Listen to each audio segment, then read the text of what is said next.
табылса байда табылады, Құдай берсе баланы да туып аласың. Рас айтам. Әке қайдан табылады? Жылда Меккеге барып атаның басына қаратас қағбаны 7 рет неменеге айланып жүрсің. Әркім өзі біледі. Қазір менде Зейнеп апамның шаруасы қанша дейді? Ой, әне бір оңбаған қазақтың қызы. Бұл пәленшенің қызы деп әкесінің атын айтпайды. Қыздар қоғамды қалай өзгерте алады? Қыздар, шынын айтқанда, осы қыздар бар ғой, иә? Сонда оларға өкпеңіз жоқ па? Соларға бата бер десең, бата берудің орнына тос үй дейді. Сен егер бір жерде орысша сөйлеп жатсаң, онда сен патриот емессің. Онда сенің жаңағы істеп жатқан жұмысың да зая кетті деген. Христиан дінін қабылдағаннан сен қазақ болмай қалған жоқсың. Көрдің ба? Алғашқы сізге сұрағым, толық адам деген ұғым бар. Осы толық адам болу үшін қандай қажеттіліктер керек? Басында бұлағы бар, өзен ұзақ ағады дейді.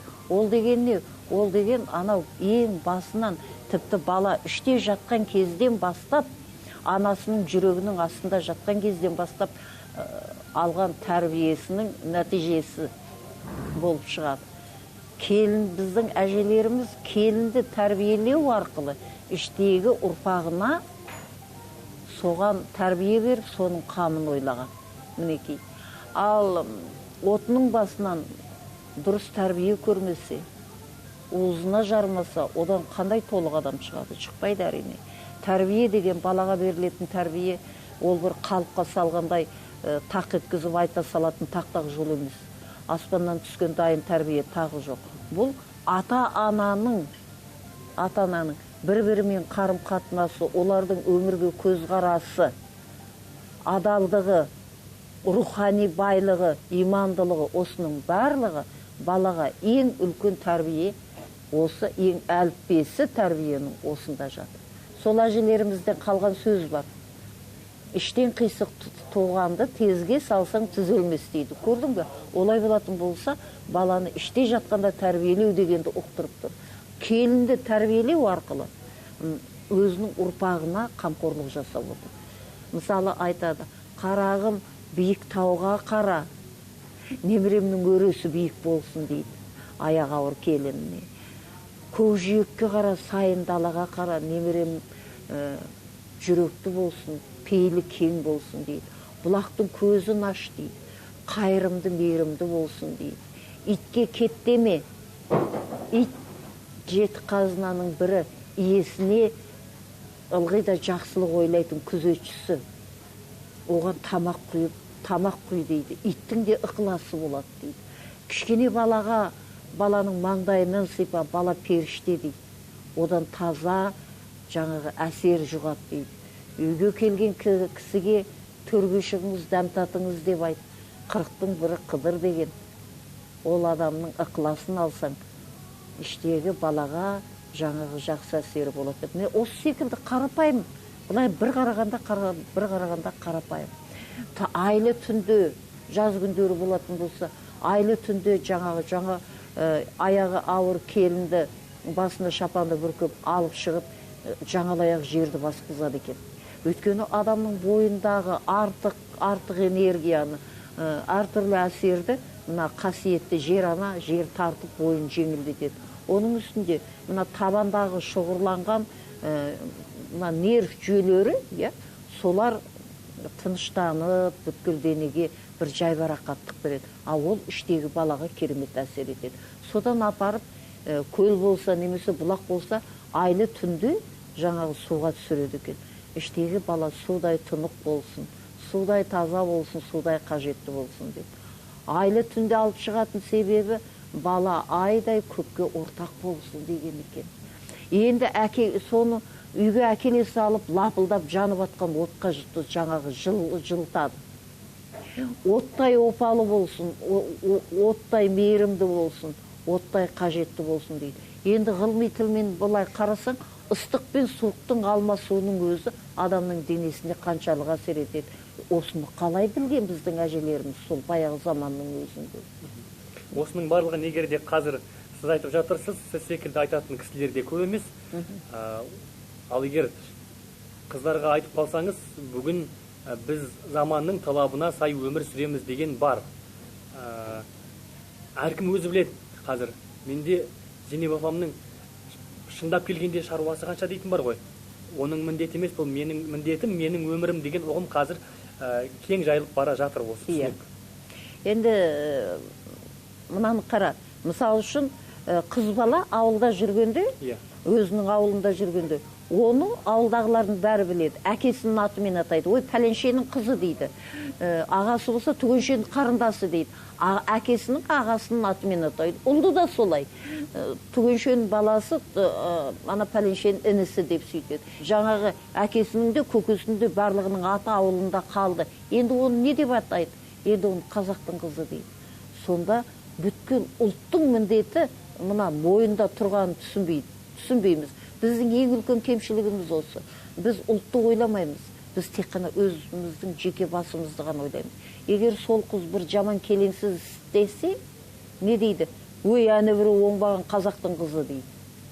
Ол пәленшенің қызы деп әкесінің атын айтпайды. Өйткені әкесі ана жақта қалды. Немесе жігіттер бір жағымсыз нәрсе істесе, оны солай деп айтады. Ой, мына бір сорлы қазақтың жігіті дейді. Көрдіңіз ба? Осы дүниелерді қабылдамауға, ой, бәрібір ғой деп айтуға кімді көбірек кінәлайсыз? Жастардың өзін бе қабылдамай жатыр деп біздің ақылымыз әлде үлкендерді ме? Ең үлкен кінә аға буында. Ал аға буынның бір жағынан кінәсі жоқ, ерікті еріксіз түрде ұлттық қасиеттерден аулақтап қалған. Өйткені коммунистік партияның идеологиясымен сусындап сонымен өмір сүрдік. Әрбір қоғамның өзінің жетістігі бар, өзінің кемшілігі бар. Осы біздің қазіргі қоғамда да кейінгі бізден келетіндер талай сынап, талай мінеуі мүмкін. Біз жастарды көп кінәламайын деп айтыңыз. Біз көбінесе оп-оңай айта саламыз. Жастар оңбайды, жастар еліктегіш, жастар сондай, жастар ұлттық қасиеттен жүрдай анау айтуға оңай айта саламыз. Ал енді соларға үлгі өнеге көрсетіп, жолға салатын, көрсететін, ұқтыратын үлкендердің өзі не біледі? Міне әңгіме қайда жатыр? Жаңа айттыңыз, дұрыс бата бере алмайтын. Мысалы қазір күні кешегі партия совет қызметін істеген кісілер бүгін ақсақалдар. Соларға бата бер десең, бата берудің орнына тос сөйлейді. Мен райкомда істегенде дейді, сен қолыңды жайып отырасың. Тіпті дұрыстап бата бере алмайтындар да. Енді шынын айтқанда, бұлай қарап тұрсаң кейде жаның күйзеледі. Ақсақалдардан көрі шалдар көбейіп кеткен секілді болып көрінеді. Өйткені сол жастарға мына тәрбие, үлгі, өнеге деген тек айтудан емес, көрсетуден көпсінген. Мен оны өзім жақсы білем. Мысалы, келін алған кезімде, ол басқа үйден келді, басқа шаңғарақтан келді. Ол шаңғарақтың шаңғарақ дәстүрі бар, өзінің әдеттері бар, солай ғой. Ал енді мына үйге қалыптастыру үшін мен келін келді деп қолымды қусырып қарап отырған жоқпын. Мен келініммен бірге істедім. Кел балам, мынаны жасап жіберейік, кел балам, мынаны істеп жіберейік деп сөйтіп жүріп үйреттім. Өйткені көрсету керек, үйрету керек. Біздегі үлкен бір кемшілік жаңағы көрсетпей, үйретпей, ұқтырмай тұрып, біз соны талап етеміз. Сіз айтып жатқан кемшілік көп, ал соның қайсысынан сіз қатты қауіптенесіз? Мен мына кемшіліктен қауіптенемін, 10 жылдан кейін менің ең көп қауіптенетінім қыздардың тәрбиесі. Қызының тәрбиесі жоқ елдің іргесінен ырыс кетеді. Тұнығы лайланады, толысы төгіледі. Сөйтеді да ұрпағы жидіп, жүн жүйді. Өйткені бүгінгі қыз ертеңге оң жақты қызартып отау тігетін бір әулеттің келіні. Содан кейін ол ақ жаулықты ана болады. Ал аналар өмір өзегі. Ана елдің тәрбиешісі. Не үшін айтады? Ана бір қолымен бесікті тербетсе, екінші қолымен әлемді тербетеді деп бекер айтылмаған ғой. Қыздар, шынын айтқанда, осы қыздар бар ғой, қыздар мына қоғамды өзгерте алады. Осы туралы айтайықшы, қыздар қоғамды қалай өзгерте алады? Қыздар қоғамды өзгерте алады. Өйткені қыздың бойында Алла тағаланың жаратқан иемнің берген тәрбиешілік қасиеті бар. Егер қыз өз басын өнегелі ұстайтын болса, мысал үшін айтайық, мына бір институт қыздар бар ғой, Жемпи дейді. Қыз бұл қазір. Иә. Сол университеттің қыздары, мысал үшін, бір күнде өздері шаштарын әдемілеп, сәндеп, бұрымды қыздар болса, бұрымдарын өріп, бойларына қонымды, сәнді, әдемі көйлектерді киіп, сөйтіп, барлығы сөйтіп шыға қалсыншы. Көшеде кетіп бара жатқан. Иә, көшеде кетіп бара жатқан адам қызығатын болады. Өзге оқу орындарының қыздар, әй аналар сөйтіпті ғой, біз неге бүйтпейміз деп. Ал енді қазір қарашы, қандай қызға тән әдемі, нәзікті, қасиетті қай жерден көріп тұрсың? Өңкей тыртиған шалбар киген еркек шоралар. Ол мынау шалбар деген, иә? Мына мінезді өзгертпей қоймайды. Қыз бала киген шалбар оның мінезін өзгертпей қоймайды. Ол еркек жүрісті, еркек мінезді, еркекше сөйлейтін, еркекше қылық жасайтын болып шығар. Қыздасаң, қарап тұрсаң қазір, сол шалбар киген қыздар мына oraң сораң етіп жүре береді. Аяғын керіп те отырады, аяғын айқастырып та отырады. Тақымы көрініп тұрма, құйрығы көрініп тұрма, онда шаруасы жоқ. Өйткені ол шалбар киген, соны киім деп ойлайды. Жарайды, бұл да бір заманның киімі шығар. Оны киме деп те айтпайсың. Бір әдемі бойына жарастырып, мысалы, бірақ сол шалбардың киілетін жері бар емес па? Біздің қыздар қалай дейші? Театрға да шалбармен барады. Шалбарған емес, ана бір бұтына жабысқан колготки сияқты бір бәлелер, оны не деп атайтынын да білмеймін. Сондай киіммен барады. Театрға, бізде театр деген бір өнер ордасы ғой. Сен сол шаңғырақты сыйлауың керек қой. Сен сол жерге рухани баю үшін бара жатырсың. Олай болатын болса, неге сен өзің сәнденіп, киініп бармайсың? Өзіңді неге сыйламайсың? Тура базардан жетектеп алып кірген секілді. Осы омпақ-томпақ буын суындардың барлығы көрініп, жаңағы театрға шалбармен барады. Өлімге шалбармен барады, тойға шалбармен, тіпті мешітке шалбармен барады. Осы дұрыс па? Әр нәрсенің жарайды кисін. Бір жұмысқа, тауға шыққанда дейік, сондай қарапайым бір күндері дейік. Ал бірақ жаңағында жерлерге тіпті шалбарды киюдің не қажеті бар? Қаншалық қажеттілікті туып тұр? Өздері сыйлай алмайды. Егер қыз тәрбиелі болса, келін өнегөйлі. Келін өнегөйлі болса, ана инабатты. Ана инабатты болса, әже парасатты болып шығады. Мінекей. Сондықтан біздер ең алдымен мынау бүткіл өмірдің тірегі болатығын, ертеңгі күні ана болатын, осы қыздардың тәрбиесіне көп өте баса көңіл бөлуіміз керек. Менің көп қынжылатыным ертеңгі күнге күдік күмәнмен қарайтыным осы қыз балалардың тәрбиесі. Жарайды, қыздарға көп үндеу тастадыңыз, сонда ұлдарға өкпеңіз жоқ па? Неге болмасын? Қазір біздің ұлдарымыз майдаланып бара жатыр, ұсақталып бара жатыр. Қарсы алдыңызда отырмайсыз? Мына азаматтық, ер азамат, ол қалай айт, солай айт. Ер азамат шаңғырақтың иесі. Киіз үйді тіккен кезде шаңғырақты ешқашан қатын көтермейді. Еркек көтереді, ер адам көтереді. Шаңғырақты ер адам көтеріп тұрады. Уғын керегесін керетін, уғын шаншитын, оны іші сыртын жасап сәндейтін әйел. Көрдің ба? Осыдан ақ түсінікті. Тіпті бар ғой, иә? Бұлай қарап тұрсың. Шаңғырақтың аты әйел адам атымен аталмайды. Ол шаңғырақтың аты ер азаматтың атымен аталады. Енді қазір күйеудің не керегі бар дейтін әйелдер пайда болды. Күйеудің не керегі бар? Мен өзімде мал тапқышпын. Мен өзімде ақша тауып жатырмын дейтіндер.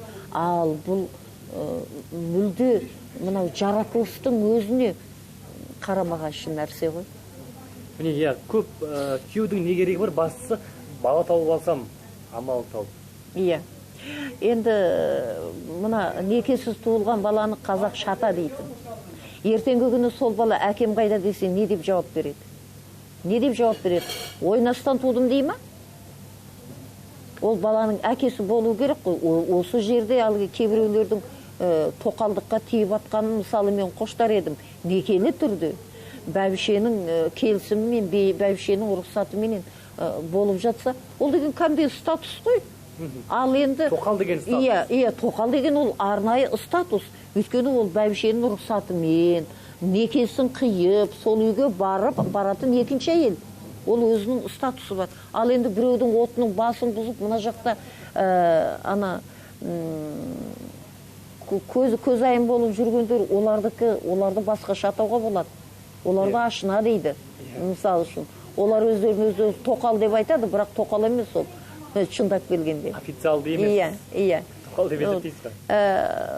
Мына Қазақстанда айтады, отырып қалған қыздар көп дейді. Енді осыларға ақыл береді көпшілігі, талайлары. Ойбай қайтесің, кейін жалғыз қалмайсың, одан да бір дұрыс еркектен бала туып ал деп сөйтеді. Енді осылар ертеңгі күні сол баланың тағдырын, баланың анасы туралы не ойлайтынын ұқпайды. Ол бала шешесін жек көріп кетеді ғой. Жақсы көрмейді ол. Өйткені өзінің әкесіз туылған, жолдан, жолбике болған түсініп тұр. Кешірмейді ол шешесін ертеңгі күні. Сіз осы мәселелердің барлығын шешілгенін шын жүректен қалайтын қазақтың үлкен азаматшасының бірісіз. Бірақ осы дүниені шешуі тиіс билік жағына, саясатқа көп араласқан жоқсыз. Солай ғой. Мінберден мәселе көтермедіңіз. Мүмкін сіз уақытында осы жаққа ұмтылсаңыз, көп мәселелерді шешуге ықпалыңызды тигізер ме едіңіз? Талай мықты талай депутаттарды да көрдік қой, ештеңе шеше алмай кеткен. Мен жалпы ол адам саясатсыз қоғам жоқ. Бәріміз де саясатқа қатыстымыз. Билік болмаса да. Иә. Мысалы үшін мен ешқандай бір лауазымды қызмет, сондай не дегендерді ешқашан аңсап та көрген жоқпын. Бірақ армандаған кездерім болды. Әттең мына оқу министрлігінде бір мықты тетігі бар жерде отырған болсам, мен мектептерге бала бақшадан бастап халық педагогикасынан сабақ өткізер едім дедім. 94 жылы Каусарбұлақ деген бағдарламаны мен өз қаражатыммен шығардым. Соны тараттым. 2 жыл дүркіреп жүрді, әдеп сабағы болып. Сол атаның атындағы 131 мектепте тәжірибе ретінде жүргіздік. Шіркін-ай, сонда соны министерство қолдап жібергенде қаншалық қазір мектептерге әдемі сіңісті болып кетер еді. Қаншама бала халық педагогикасыменен тәрбиеленер еді. Әдеп дейтін сабақ енгізгенбіз. 2 жыл жүрді. Мен 7 облыста мұғалімдардың білімін жетілдіру институттарында бір аптадан кәдімгідей сабақ өткізіп, семинар өткізіп, сөйтіп дүркіреп жүрді. Ал бірақ содан кейін ешқандай қолдау болмады, қаржы бөлінбеді. Сонымен қалып қойды. Өткенде Астанада бір жиында жаңағы мына президенттің рухани жаңғыру, ұлттық жаңғыру осыған байланысты үлкен бір жиын болған кезде мен сол бағдарламаны апарып көрсеттім. Мінекей, сіздер қазір айғайлап жатырсыздар, мен бұны 94 жылы көтеріп едім дедім. Сол кезде мына министерствоның адамдары отыр, қайда қалдыңдар? Сол кезде қолдасаңдар дедім. Мен осыған рас өкіндім. Әттең-ай, сол анау оқу жағын басқаратындардың бір тетігін ұстайтын жерде отырсам, мен халық педагогикасын балабақшадан бастап енгізтер едім. Оның қазіргі мынау жаңа қоғамға, мәдениетке, басқа нәрсеге ешқандай артықшылығынан басқа ешқандай кері келтірер ештеңесі жоқ. Есесіне ұлттық сана. Мына жаңа заманның мәдениетін қабылдап, бірақ ұлттық санамен тәрбиеленеді. Мысалы, былай қарасаң, дін сабақтарын кіргізгеніне не заман болды? Біраз жыл болды. Бірақ сол неге оқушылардың ішінен сондай өзінің шешесін өлтірді, күні кеше Талғарда. Адамды өлтіргенде қандай сезімде болады екен, соны білейін дедім дейді, мінекей. Егерде сол дін сабағын оқыған мектептің баласы, неге өзгермеді? Бұл жерде біздің сұну, мына тарихи жат дейді. Исторический память деп жатады ғой. Тарихи жат дейді. Миымыздың қатпарларында сұну ата-бабамыздан бері қарай келе жатқан біздің қадір қасиеттеріміз ұйықтап жатыр. Соны ояту керек. Жаңа сіз балабақша туралы сұхбатқа дейін айттыңыз. Қазір балабақшада 20-25 баланы бір адам тәрбиелейді деп. Иә. Ал бұл дұрыс емес дедіңіз. Өйткені балабақшадағы тәрбие ол жалпыға берілетін тәрбие. Жаңағы бір топта 25 бала бар дейді. Сол 25 баланы бір тәте немесе бір апа ие болып отырады. Олар бір мезгілде тамақ ішеді, бір мезгілде ұйықтайды, бір бөлмеде жатады. бір мезгілде оянады, бірдей өлең айтады, бірдей тақпақ жаттайды. Сонда әрбір адамның бойындағы тұлғалық қасиет, анау балауса кезінен бастап біз оларды жаңа жоямыз. Бала бақшада тәрбиеленген балалардың есінде анау бірге сол жаттаған тақпағынан басқа ештеңе де қалмайды. Ал ата әженің тәрбиесі, ол жеке тәрбие, ол тұлғалық тәрбие болып шығады. Бізде ата әжелердің тәрбиесі, ата әжелердің институты құрған жоқ. Өйткені қазіргі ата әжелердің өзі сол балабақшада тәрбиеленгендер. Патриотизм деген түсініктің анықтамасы қазір өзгерді ғой. Қазіргі анықтамасын көп азаматтар былай түсінеді. Мен де сол пікірді айтып жүрмін. Патриотизм деген қазір өзіңнің таңдаған мамандығыңды, өзіңнің жұмысыңды адал атқару, өзіңді отбасыңды асырау. Кезіндегідей қолыңа қару алып жау аттану емес. Әрине. Содан кейін мен тағы бір мынадай пікір өткен жолы жаздым. Бізде жаңағы псевдопатриоттар деген ұғым пайда болды ғой. Қазақша сөйлеуіміз керек, мен қазақпын деп жаңағы айтпақшы аттандайтын. Мен былай жаздым. Орыс тілін білмеу ол патриоттықтың белгілі емес. Өйткені орыс тілде үлкен тіл, ол тілді меңгеру, ол тілде керек жерінде сөйлей алу, ол сенің патриот емес деген сөзің емес. Өйткені бізде қазір орыс тілін білмейтін азаматтардан көп айтады, тек қана қазақ тілін ғана біледі. Содан кейін айтады да, мен тек қана қазақша сөйлеймін, сен егер бір жерде орысша сөйлеп жатсаң, онда сен патриот емессің, онда сенің жаңағы істеп жатқан жұмысың да зая кетті деген. Сіз осы екі аражікті қалай жаратасыз? Бұл мына тіл білу деген сенің мына өрісіңнің кеңеюі ғой. Қаншама ұлттарменен сен араласа аласың. Өзге ұлттың тілін біліп тұрсаң, ол сені өзіне жақын тартып сыйлайды ғой. Бір жағынан алған. Бұл білім, бұл адамның санасының кеңеюі, оның өрісінің кеңеюі. Ал өзіңнің тіліңді білу, ол парыз.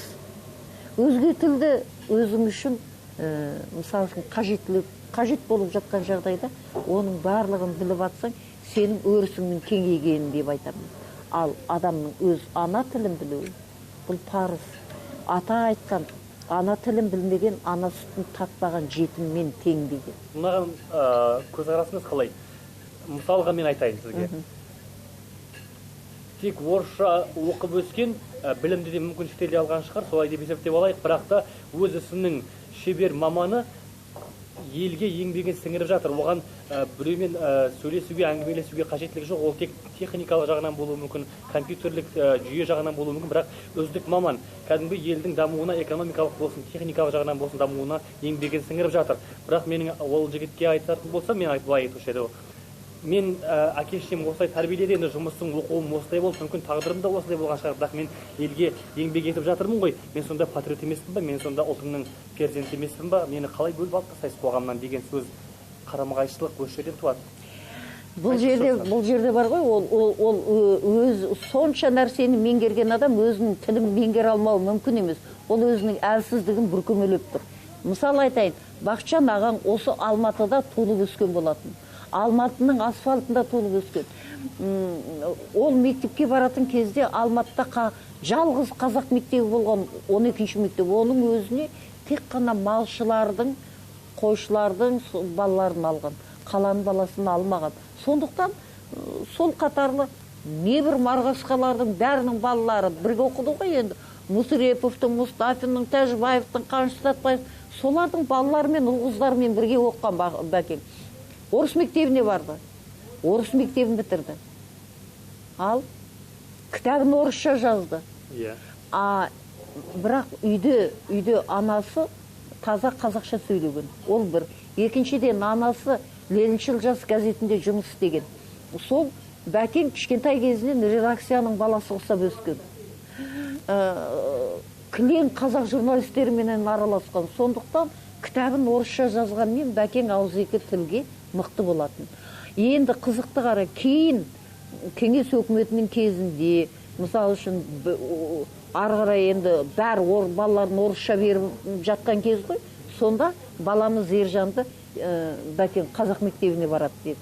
Қазақ мектебіне бару керек деді. Мен көрген қиындықты көрмесін деді. Сонда қарап тұрсаң, Бақытжан өзінің қатарларына қарағанда көш ілгері болатын қазақ тіліне.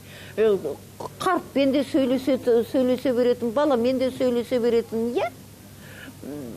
Бірақ соның өзінде мен тілімнің байлығын жететін меңгере алмадым. Сөйлегенмен байлығын меңгере алмадым. Мен сияқты қиындықты көрмесін деп өзінің баласын қазақ мектебіне берді. Сонда көп жолдастарымыз айтты, ойбой, мынау ертеңгі күні дұрыстап қызмет істей алмай қалады. Сөйтіп қалады, бүйтіп қалады дегенде Бәкең айтты, қазақ болсын алдымен деді. Құдайға шүкір, көзіңді жұмып тұрсаң, қазір Ержан орысша сөйлегенде қазақ сөйлеп жатыр ма, орысша сөйлеп жатыр ма білінбейді. Екі тілге бірдей. Бұл жерде, ой, біз сондай болдық, мұндай болдық, әкеміз сөйтті, шешеміз бүйтті деп көлеңкелеудің керегі жоқ. Титімдай намысың болатын болса, сен өзіңнің ұлтыңның перзенті екеніңді дәлелдеуің үшін де, өзің үшін емес, өзің үшін де білуіңе болады ғой. Білуіңе болады. Ағылшынның тілін бір жылдың ішінде сайрап сөйлеп шығатындар, Құдайыма өзіңнің ана тілін қалай білмейді? 6 айдың ішінде қайсы бір тілдерді меңгеріп жүргендер бар. Бұның барлығы сылтау. Қайталап айтам, өздерінің әлсіздіктерін бүркемелеуі. Яғни бірақ оларды қоғамнан бөліп тастай алмаймыз. Жоқ, ол қоғамнан бөлу деген сөз емес.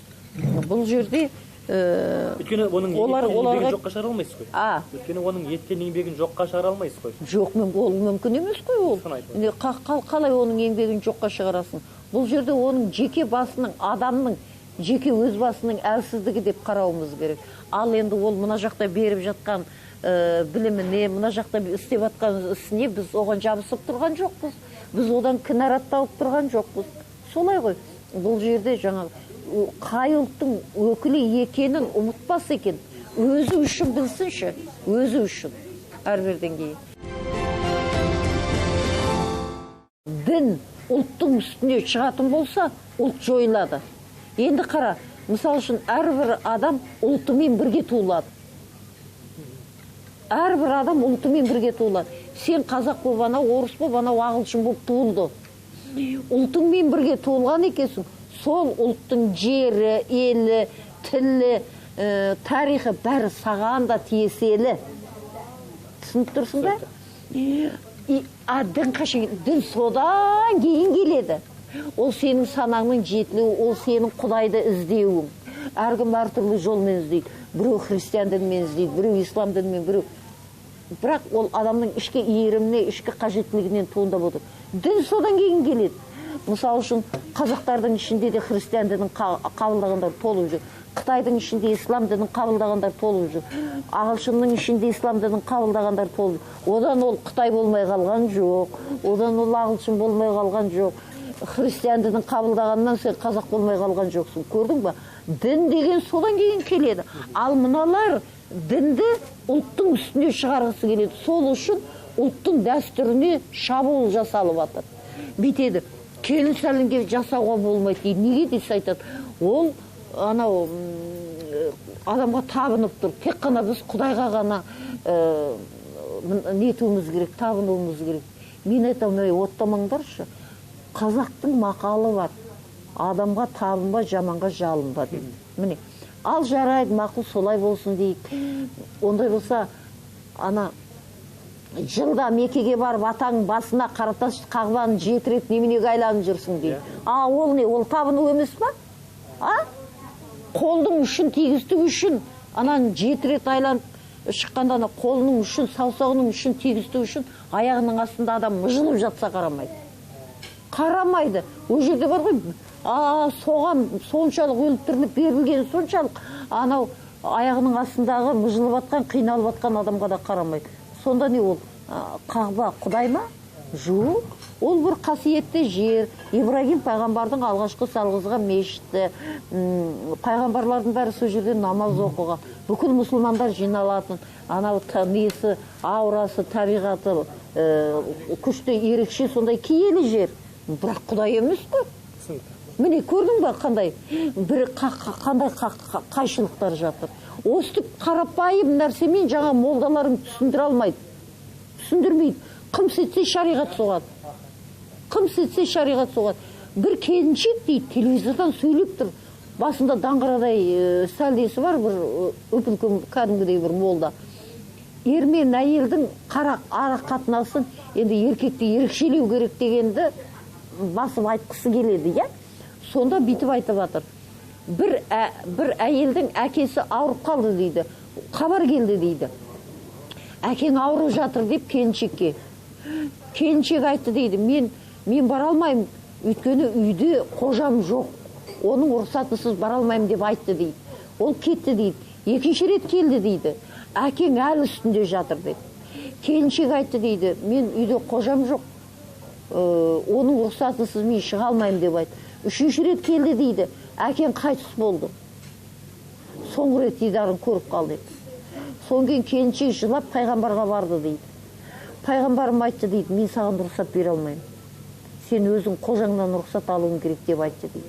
Сөйтіп жылап жаңағы күйеуі үйде жоқ болғандықтан үйде қалды. Енді сондай керемет қыз тәрбиелеген үшін жаңағының әкесі пейішке шықты дейді. Енді ақылға сыя ма дейсіз ғой? Осы ақылға сыя ма? Сен ойлап қара. Оның қасында тұрыпты ма біреу пешке шыққанда, ол бір жарайды. Содан кейін енді сен қазіргі жастарды осыменен қалай өзіңе иілдірмексің, ол әке деген адамда біреу ғана шайтан алғыр табылса байда табылады, Құдай берсе баланы да туып аласың. Рас айтам. Әке қайдан табылады? Әке біреу ақ қой адамда. Ана біреу, әке біреу. Сен қазір біреуге хабар келсінші, папаң ауырып жатыр деп. Ол күйеуім маған десе, қай жерде жүрсе де SMS-ке жазады. Ойбай, артымнан жет, папам ауырып жатыр екен, мен кеттім дейді де кете береді. Кішкене психологияны, мына заманның несін ойлау керек қой. Жаңағы мен әйелді тәрбиелемек болып отырған анау молдада еш жоқ. Сізге рахмет, текті ұл қыздарымыз көбейе берсін. Әумин. Біз қорытындылаймыз. Рахмет.